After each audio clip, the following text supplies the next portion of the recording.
இன்றைக்கி நம்ம ரொம்பவே அருமையான டேஸ்ட்டில் ஒரு காலை டிஃபன் எப்படி செய்கிறதுன்னு பார்க்க போகிறோம். இது வந்து சாப்பிட்றதுக்கு ரொம்பவே அருமையான டேஸ்ட்டாக இருக்கும். இது செய்கிறதுக்கு ரவை கடலைப்பருப்பு இருந்தால் போதுங்க, ரொம்பவே சூப்பராக செஞ்சிடலாம். இதுக்கு வந்து நீங்கள் சட்னி சாம்பார்னு எந்த ஒரு சைட் டிஷ்ஷும் இல்லாமல் அப்படியே கூட சாப்பிட்லாம். ஹலோ ஃப்ரெண்ட்ஸ், வெல்கம் டு சமையல் டிலேட்.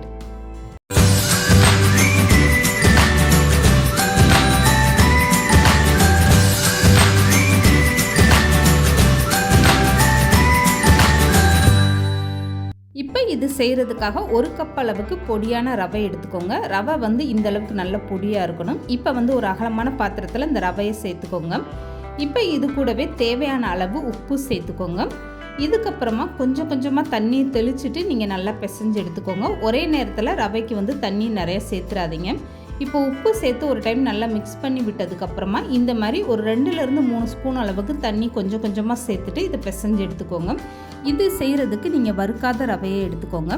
இப்போ வந்து கூடுதலாக 2 ஸ்பூன் அளவுக்கு தண்ணி சேர்த்துட்டு ரவையை இந்த மாதிரி நல்லா கெட்டியாக பிசைஞ்சு எடுத்துக்கோங்க. இப்போ ஒரு கப்பு ரவைக்கு நீங்கள் தண்ணியோட அளவு பார்த்தீங்கன்னா மொத்தத்துக்கே 1/4 கிளாஸ் அளவுக்கு தான் தண்ணி தேவைப்படும். இப்போ வந்து நல்லா ரவையை கெட்டியாக பிசைஞ்சு எடுத்தாச்சு. இதுக்கப்புறமா 2 ஸ்பூன் அளவுக்கு சமையல் எண்ணெய் சேர்த்துக்கோங்க. எண்ணெய் சேர்த்துட்டு ஒரு டைம் நல்லா பிசைஞ்சு எடுத்துக்கோங்க. இப்போ நீங்கள் மாவை கையில் தொடும்போது எந்த அளவுக்கு நல்லா கெட்டியாக இருக்குது பாருங்கள். இந்த மாதிரி நல்லா ஒரு கெட்டியான பக்குவத்தில் பிசைஞ்சு எடுத்துக்கோங்க. ரவையை எந்த அளவுக்கு நீங்கள் கை போட்டு நல்லா பிசைஞ்சு எடுக்கிறீங்களோ அந்த அளவுக்கு நம்ம செய்யக்கூடிய டிஃபன் வந்து நல்லா சாஃப்டாக வரும். இப்போ ரவை பிசைஞ்சு எடுத்தாச்சு. கையில் தொட்டு பார்த்தீங்கன்னா இந்த அளவுக்கு மாவு நல்லா சாஃப்டாக இருக்கணும். இதை வந்து அப்படியே மூடி போட்டு ஒரு 15லேருந்து 20 நிமிஷம் நல்லா ஊற வச்சுருங்க. ரவை வந்து நல்லா ஊறி வரட்டும். இதுக்கு இடையில மாவுக்குள்ளே வைக்கிற ஸ்டஃபிங் எப்படி தயார் பண்ணுறதுன்னு பார்க்கலாம். இப்போ இதுக்காக வந்து நான் 1 கப் அளவுக்கு கடலைப்பருப்பு எடுத்து இதை வந்து 1 மணி நேரம் நல்லா ஊற வச்சுட்டேன். இப்போ நீங்கள் கடலைப்பருப்பை கையில் எடுத்து இப்படி உடச்சி பார்த்தீங்கன்னா நல்லா ஒன்றும் பாதியமாக உடையுது பாருங்கள். இந்த அளவுக்கு நல்லா ஊற வச்சு எடுத்துக்கோங்க.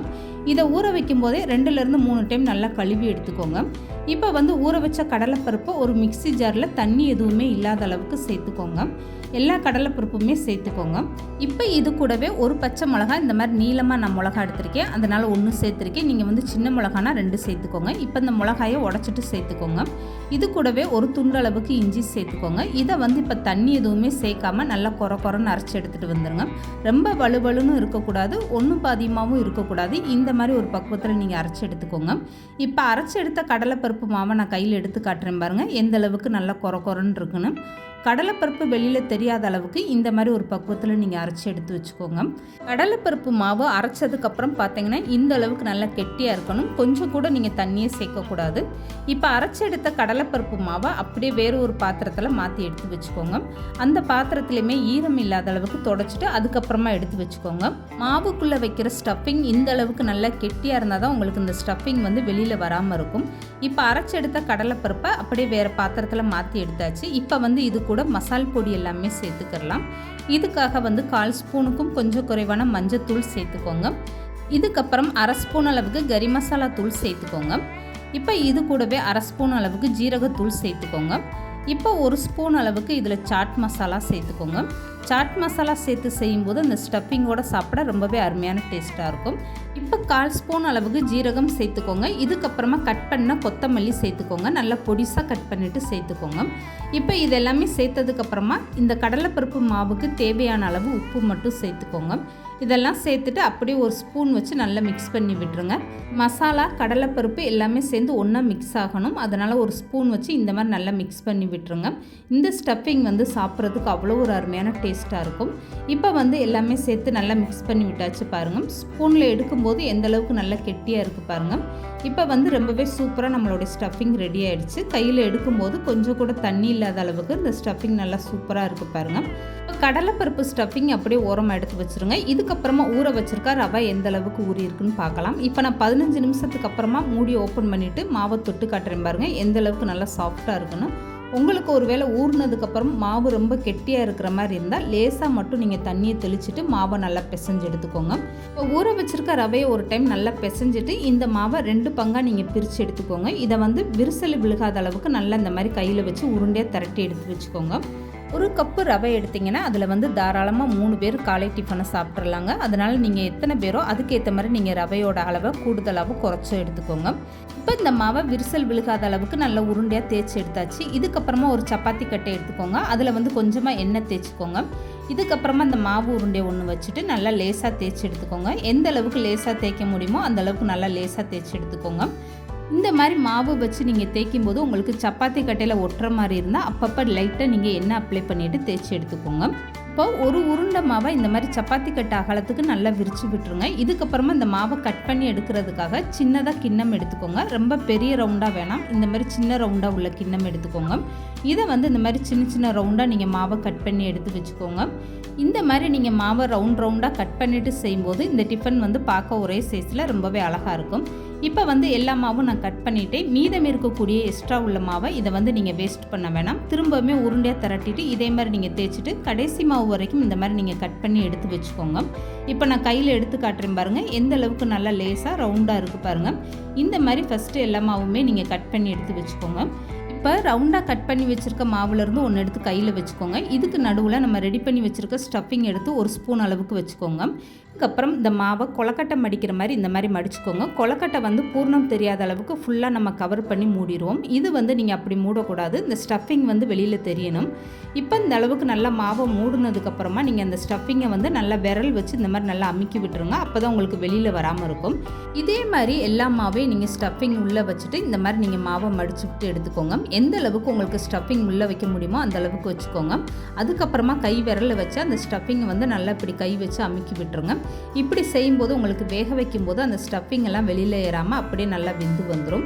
இப்போ வந்து மீதம் இருக்கக்கூடிய எல்லா மாவையும் இதே மாதிரி நீங்கள் தயார் பண்ணி எடுத்து வச்சுக்கோங்க. இப்போ வந்து நான் எடுத்திருந்த 1 கப்பு ரவைக்கு 1 கப்பு கடலைப்பருப்பு ஸ்டஃபிங் வந்து எனக்கு கரெக்டான அளவாக இருந்துச்சு.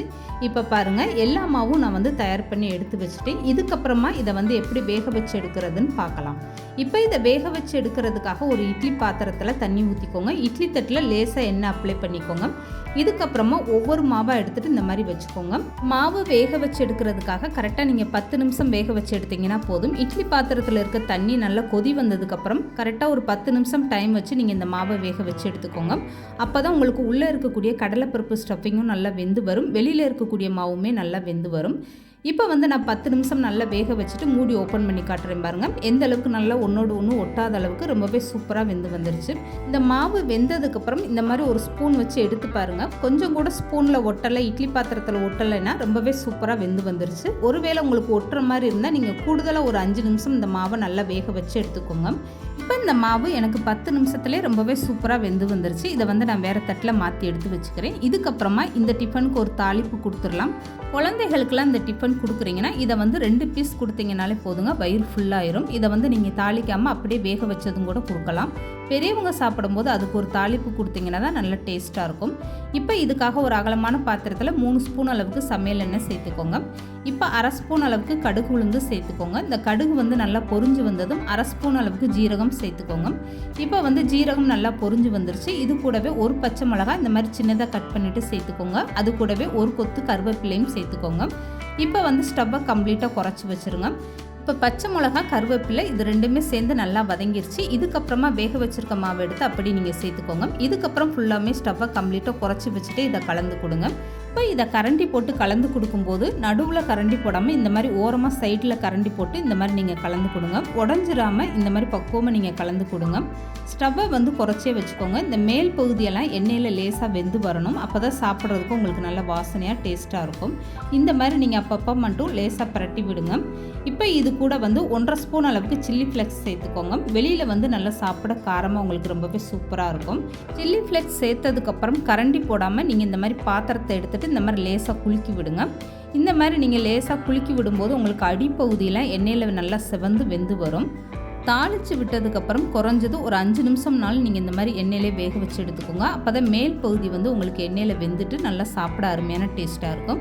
இப்போ வந்து கொஞ்சமாக கொத்தமல்லி தூவிட்டு நீங்கள் ஒரு டைம் கலந்து கொடுத்துட்டு ஸ்டவ் ஆஃப் பண்ணிடுங்க. அவ்வளோதாங்க. வீட்டில் 1 கப்பு ரவை இருந்தால் போதுங்க. இந்த மாதிரி அருமையான டேஸ்ட்டில் ஒரு சூப்பராக காலை டிஃபன் நீங்கள் ட்ரை பண்ணி பாருங்கள். இது சாப்பிட்றதுக்கு அவ்வளோ ஒரு அருமையான டேஸ்ட்டாக இருக்கும். இதை வந்து நீங்கள் அப்படியே மதியம் லஞ்சுக்கு கூட வச்சு விடலாம். அப்படி இல்லை ஈவினிங் டைம் ஸ்கூல் விட்டு வர பசங்களுக்கு நீங்கள் ஸ்நாக்ஸாக கூட செஞ்சு கொடுக்கலாங்க. இதுக்கு எந்த ஒரு சைட் டிஷ்ஷுமே வேணாங்க. அப்படி விருப்பப்பட்டீங்கன்னா டொமேட்டோ சாஸ், அப்படி இல்லைன்னா தேங்காய் சட்னி வச்சு சாப்பிட்டு பாருங்கள். ரொம்பவே அருமையான டேஸ்ட்டாக இருக்கும். இந்த வீடியோ பிடிச்சிருந்தா லைக் பண்ணுங்கள், ஷேர் பண்ணுங்கள். மறக்காமல் சமையல் டிலேட் சேனலை சப்ஸ்கிரைப் பண்ணுங்கள்.